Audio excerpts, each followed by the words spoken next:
Sessiz kaldı yollarımız bu şehirde. Ayak izlerim silindi küleklerde. Bir vaxt gülen gözlerim indi yaşlı. Sensiz dünya sanki kara paltarım. Tutmadın elimi son defeniye, sözlerimiz kaldı yarım yüreğde. Sen gedende sanki vakta dayandı. Hayallarımız soyuk torpaqda kaldı. Sensizliğe alışmadı nefesim, adın kaldı titreyen her sesim. Geceler seni çağırır yüreğim, cevap vermir suskun göylerim. Sensiz kaldım, dünya üstüme çöktü. Işıklar söndü, karanlık bürüdü. Sensiz kaldım, nefesim yarım kaldı. Yüreğim ağladı, adın dodağımda kaldı. Sensiz kaldım, yağışta benim kimi göylerde ağladım. Senin yerine indim.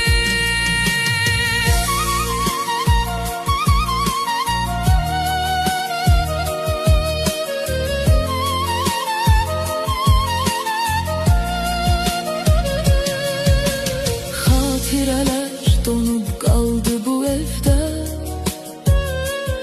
Senli şekiller titreyir ellerde. Birlikte kurduğumuz sabahlar suskun kaldı boş otaqlarda.